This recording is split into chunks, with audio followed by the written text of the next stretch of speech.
I'm Bergen Gardner from Stoughton High School Journalistic Writing class. I would like to bring the 1995 issue of the North Star, Pass the Bottle, Pass the Pipe, to attention. For the past week or so, we have been learning about the rules behind freedom of speech. In the United States, we experience the freedom to say whatever every day. But does the First Amendment apply in every situation? What if what is being said affects a person's well-being?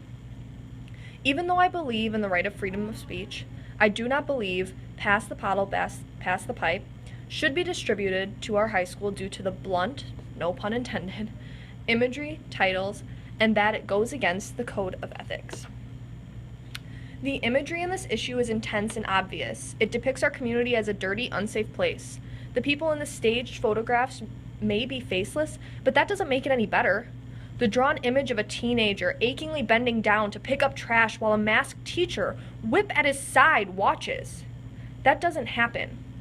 When have you ever seen a student being physically forced to do something and with the threat of more force overhead? Does that image seem truthful? My 6-year-old sister, who is reading everything in sight right now, would ask me what this title means, Pass the Bottle, Pass the Pipe. And my 3-year-old brother, who may not be able to read, will ask about the image depicted on the cover. Me or my parents will have to explain that sometimes people enjoy doing bad things in school, and that could kill people. As a teenager with 6 younger siblings, I cringe at the thought of my brothers and sisters becoming aware of death and dying so young. If you didn't know already, Stoughton is often referred to as the Stoughton Stoners from other communities, and I know this because Stoughton students respond with, most commonly, Oregon, referencing our neighboring town, Oregon. As a high school student, I'm aware that people do drugs at our school and outside of school. I am also aware that people need to know about substances such as drugs to be aware of the consequences that go with them.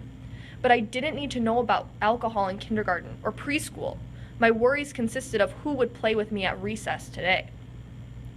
I don't want my younger family members losing their innocence because I threw the monthly North Star down on our living room coffee table.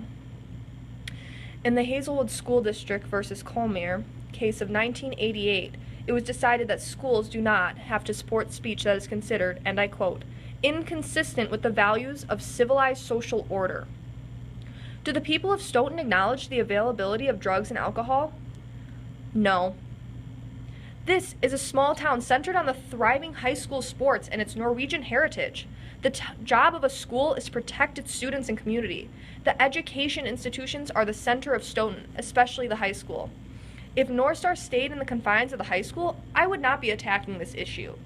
But students bring this home to their families, and other communities receive these in the mail. Students and adults are aware of alcohol and drugs around them. If we are going to try and prevent the use or just make the community more aware, then we must, in the words of former North Star advisor Mr. Tripp, keep it classy.